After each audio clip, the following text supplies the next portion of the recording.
Hello, I'm Lacey Thompson. I serve as a news chief here at NASA's Stennis Space Center near Bay St. Louis, Mississippi. I'm standing not too far from the Fred Haise test stand.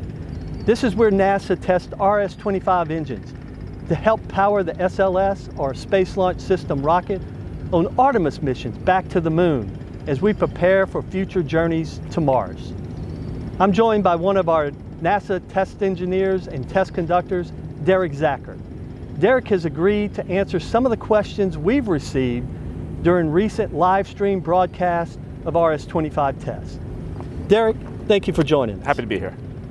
Before we get on to the questions, I'd like to ask you to share a little bit about yourself and how you became a test engineer and conductor here at NASA Stennis. All right, well, got interested in aerospace as a child. I was more interested in the jet engines and aircraft than I was rockets and space.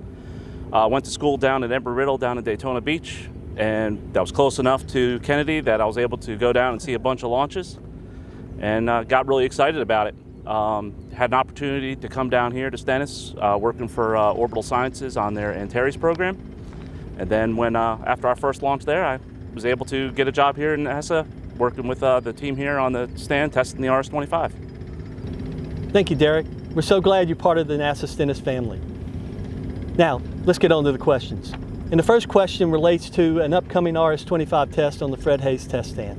Somebody wants to know what the engine being tested is for, whether it's a new engine or a heritage space shuttle engine. All right, this engine here is manufactured of all new components. It's part of our certification test series. What we did was we have about 12 engines left that are going to work through Artemis 2 through 4, and then we have to utilize new manufactured engines. So we are using new techniques for manufacturing, new materials that either weren't available at the time when these engines were first manufactured, or weren't suitable for the reusable aspects of the Space Shuttle main engine. So these tests are to verify that those changes don't impact the performance of the engine, that it still is suitable to meet our needs and is still reliable to get our astronauts safely into orbit. And those new engines are being produced by the lead engines contractor, Aerojet Rocketdyne, is that correct? Yes, sir, correct. All the components are manufactured out at their facility in California, and then they are shipped here to Stennis, where they are assembled and then brought over to the stand to be tested. And after we are finished testing them, when we get to the flight engines after testing, they will be sent down to Michoud Flight Facility outside of New Orleans, where they will be integrated into the next SLS core stage. Well, thank you, Derek. Let's get on to the next question. And somebody wants to know what weather conditions permit a test. For instance, can you test during a thunderstorm? All right, we can test pretty much any time. There are activities prior to the test that require our personnel to be outside doing setups and inspections. Obviously, they can't be outside during a thunderstorm for those. We have a lightning detection system on our facility that will alert us if there are lightning strikes within 5 to 10 miles, and in those situations, our people can't go outside. Down here in Mississippi, we're lucky that most of the time the weather comes here in the afternoon and the mornings are pretty clear. So when we know weather's coming in the afternoon, we'll try to pull all of the setups and all of the inspections forward in the count to try to get them out of the way before the weather comes in. We have backup generators that provide power, that in the event that we have a lightning strike that knocks out commercial power, we'll still have power to run all of our systems. And then in the event that in the last couple of minutes before a test, when we're trying to do our final inspections, if we can't send people outside to do those, most of the areas that we need to look at have adequate coverage via video camera that we can do an inspection that way. At the end of the day, though, what it comes down to is if the test director feels that it is the risk level has elevated to such a level that it's not acceptable, he can choose to scrub the test. Well, that's great information, Derek. Thank you. Now, the next question is, how loud and powerful are these RS-25 tests? For instance, will they set off nearby car alarms? All right, well, these are pretty loud tests. We don't allow too many people outside of enclosed structures close to the stand. But anybody within about 200 yards or so is wearing hearing protection because it's above our acceptable limits.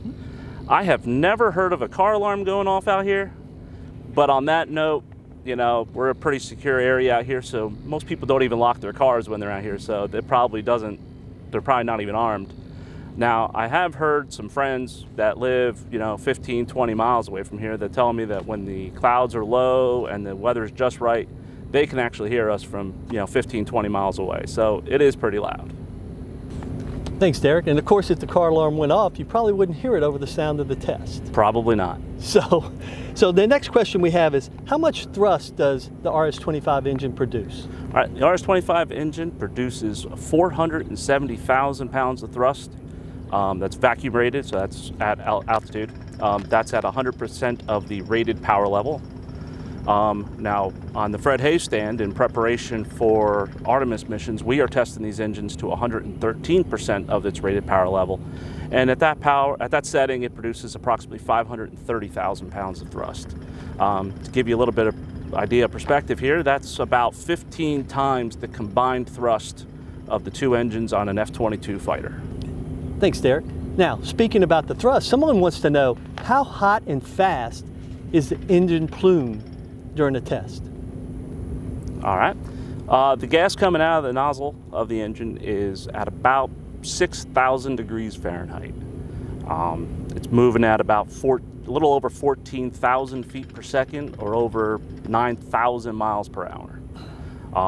The heat is so much that we use about 230 to 240,000 gallons per minute of water in our deflector to cool it and to keep the engine from damaging our facility.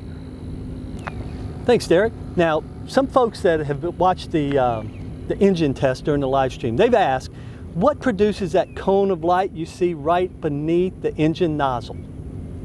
All right, that cone of light is called a shock diamond, or sometimes referred to as a mock diamond. What causes that is that when we're testing at sea level here, the engine nozzle is a little overexpanded because it's optimized for at altitude. What that causes is the pressure of the plume coming out of the nozzle is slightly lower than the atmospheric pressure around it. So as the atmospheric pressure interacts with the plume, it compresses it and straightens it back out instead of letting it continue to expand. This actually causes the velocities to reduce and the temperatures to increase.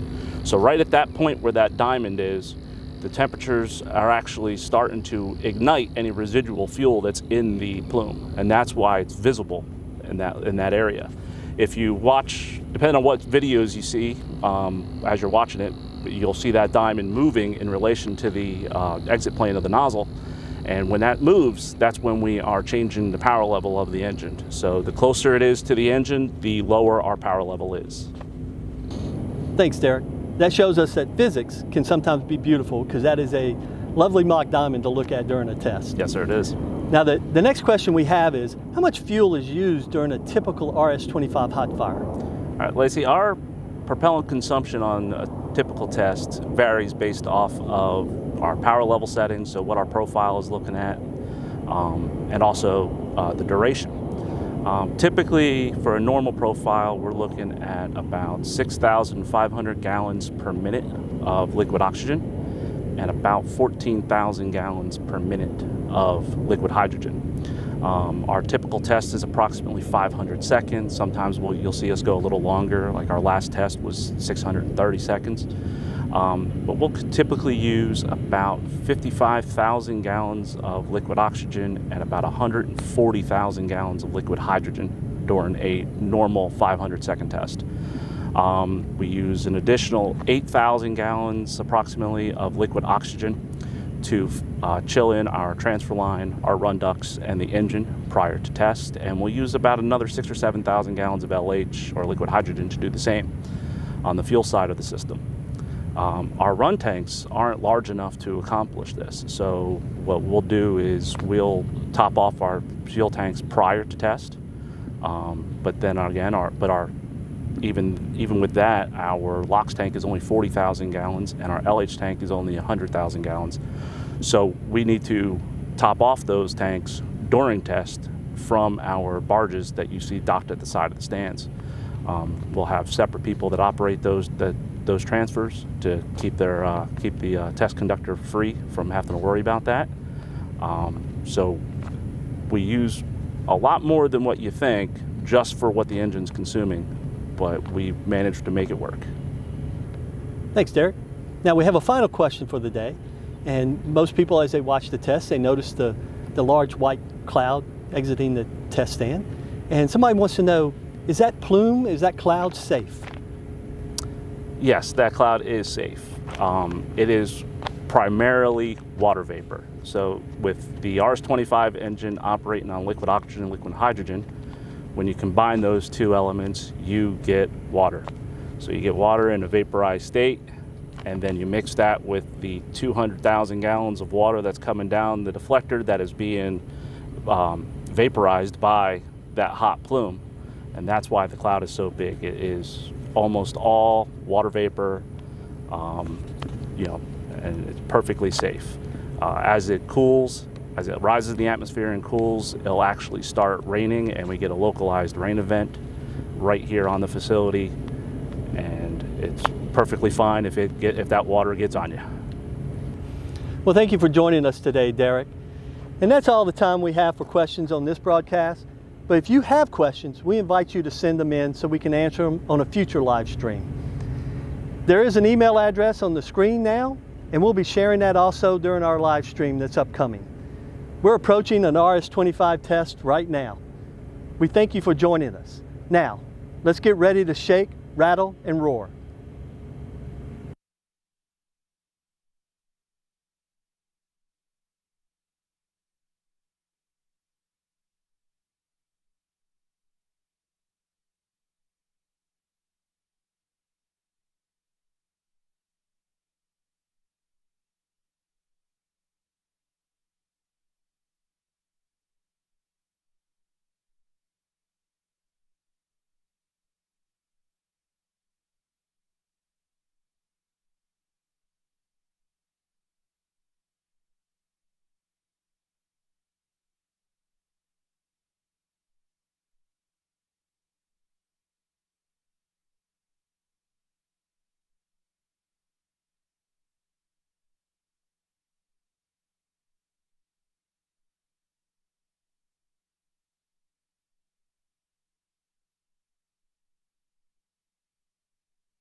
This concludes the live broadcast of today's RS-25 engine test on the Fred Haise test stand at NASA's Stennis Space Center.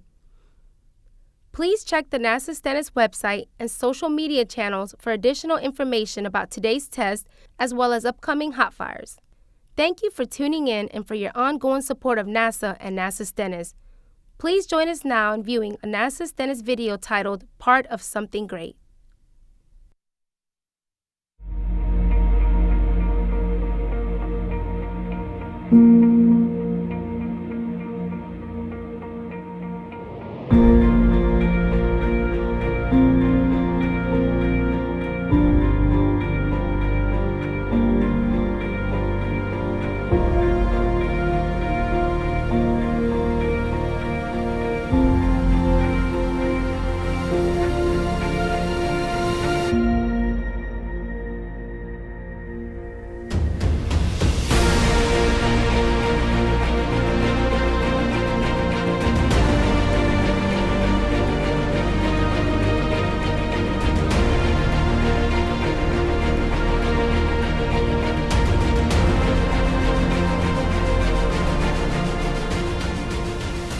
You have probably driven past it, seen the name in the news, perhaps even met someone who works there. But what do you really know about NASA's Stennis Space Center? There are a lot of facts, but here is the important one. This nation is headed to deep space, back to the moon through the Artemis program, including with the first woman and the first person of color, and then on to Mars. The country has put its trust in NASA's Space Launch System rocket to fly farther than ever before. And like before, Stennis is testing the very rocket stages and engines that will help launch those deep space missions and send astronauts to other worlds. This is what we do. We help power space dreams, right here in Mississippi, right in our own backyard. That makes each one of us part of something great. Go NASA. Go Stennis.